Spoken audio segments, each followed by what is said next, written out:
влезе не само доброто, влезе злото. Така че всеки човек днес живее в злото.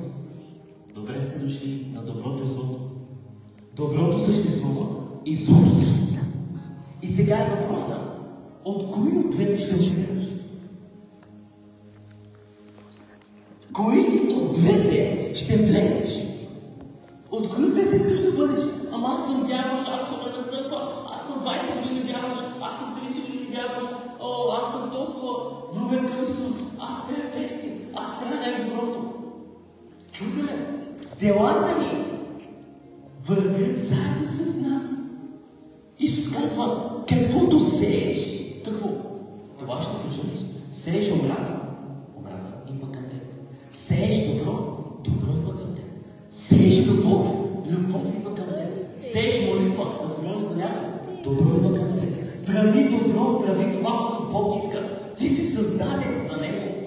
Ти си създаден чрез Него. Ти не си създаден да бъдеш като света. Ние не сме създадени да бъдем като света. Ако хората не видят в нас промяна, хората няма как да казват, че ние сме хора, които вярваме в Исус. Няма как да го претендираме. Бог е поставил в теб добър плод.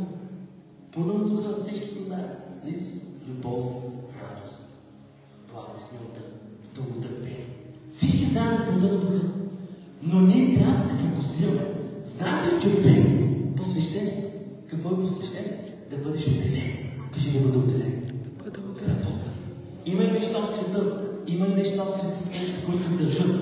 Има неща от света, които все още манипулират по някакъв начин живота ни. И за това ние отваряме врата. Разбирате ли, хора? Ние не сме поставени на тъмнина. Бог е поставил къде? На светлина. Но ние може, знаете ли, че ние може да спрем Бог в живота си? Ние като хора, които сме нищо, може да спрем Бог. Как? Словото Господ казва, аз стоя на вратата и хлопам.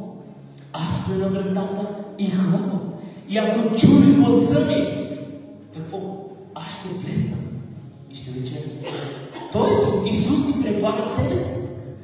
Той ти предлага себе си.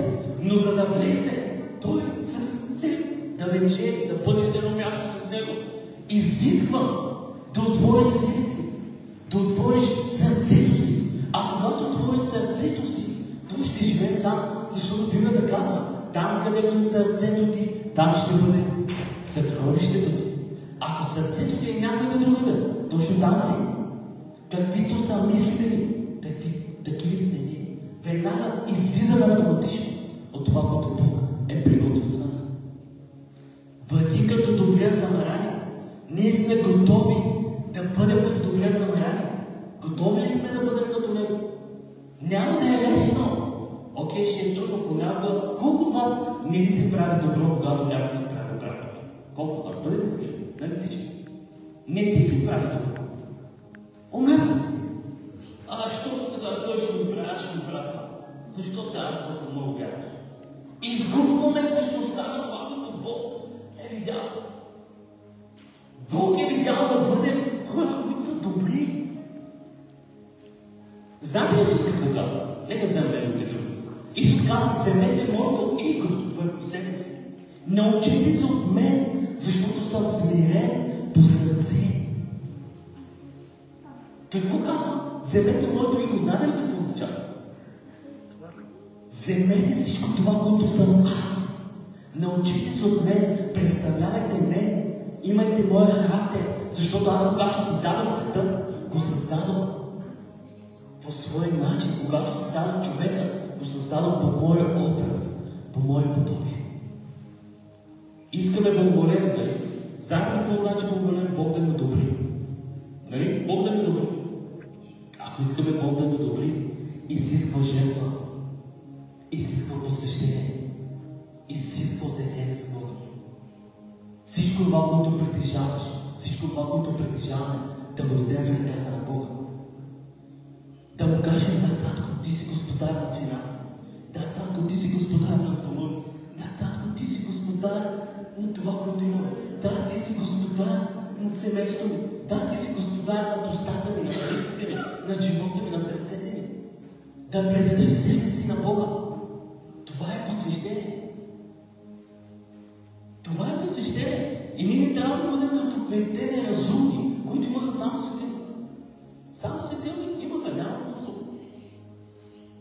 Ние трябва да бъдем хора, които ние не виждаме, че белезите до света се започват да стават. Всичко това, което казва Исус, се случва в света. Колкото може, приближават се до Бога. Църквата само не е място, където мога да срещнеш Бог. Това е много добре да идвате тук. Тук Бог освежава. Но църквата не е само тук място, където Бог може да дойде. Ежедневното ми посвещение какво е? Когато излезеш от това място, продължаваш да го търсиш. Всеки ден продължаваш да го се покланяш. Продължаваме да искаме Неговото лице, да търсим Неговата любов. Знаете, че в мига, когато спрем приближаването си до Бог, автоматично ние започваме да изгубваме същността на това, което Бог е направил на нас. Когато ние се приближаваме до Бог, и Бог се приближава до нас. Знаете ли какво казва Яков? Приближавайте се до Бога и Той се приближава до вас. Аз не вярвам, че Бог е за всички. Не го вярвам. Не вярвам, че Бог живее с всички. И не вярвам, че Бог се приближава до всички. Защо? Защото го казва. Яков казва това към вярващи хора. Не го казва към невярващи. Приближавайте се. Тоест, твоето действие е важно. Бог се фокусира на действията. Ако ние не даваме действие, не правим крачка, това не означава, че Бог стои да рече, виж, аз мога да стоя много близо. Но ако Той не направи крачка, да ме пита нещо, да се свържи с мен, аз само мога да стоя. Да стои да не прави нещо. Бог може да стои до теб цял ден и ти просто да го водиш. Това означава, че ти се отдалечава от Бог, не се отдалечава от теб. Ние се отдалечаваме от Бог. Как? Чрез нещата, които на Него не го харесват. Чрез нещата и нашето посвещение, Неговото търсене, нашето търсене. Бог, когато дойде в Едемската градина, какво търсеше Бог? Хората. Човека. Бог дойде и търсеше човека. Бог дойде и каза: къде си, Адаме? Къде си? Къде си? И Адам се криеше някъде в красата. Адам се криеше. Днес някои от нас все още се крият. Днес все още има хора, които се крият от Бог. Маса да достоя. Чакай да се оправя, кога ще дойде. Чакай да се... Няма как да се оправиш, ако не дойдеш пред Бог, Той да те оправи. Няма как да се оправиш, ако не дойдеш, Той да те оправи, не ти да се оправиш. Ние не можем да се оправим сами, ако Той не ни помогне.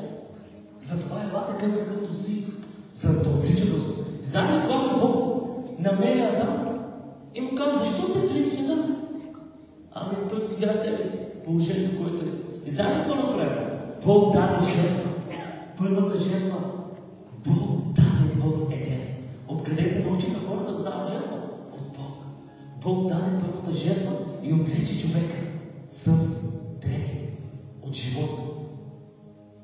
Бог дава жертва заради теб. Кръвта на Исус ти приближава до Бога. Кръвта на Исус ти даде святото. Кръвта на Исус ти помогна. Какво да не си святото в нас? Какво? Нашите дела ли? Нашите дела не могат да спечелят святото. Кръвта на Исус, завета на Бог. В основа на кръвта ние имаме святето. Но святето е нежна личност. И ние трябва да се отразим с неговите принципи в живота ни. За да бъдем благословени. Искаме Неговото благоволение. Господи, искам да благоволиш върху сина ми. Искам да благоволиш върху дъщеря ми. Искам да благоволиш върху мъжа ми, върху жената ми. Искам да видя Твоето благословение. Искам да видя Твоята слава. Но Господ ти казва: аз съм на една ръка разстояние до Тебе. Посвети се, ела такъв какъвто си. Аз ще те оформя. Бог чака да се приближаваме всеки ден. Нашето посвещение, нашата жертва и това, което Бог изисква от нас. Няма как да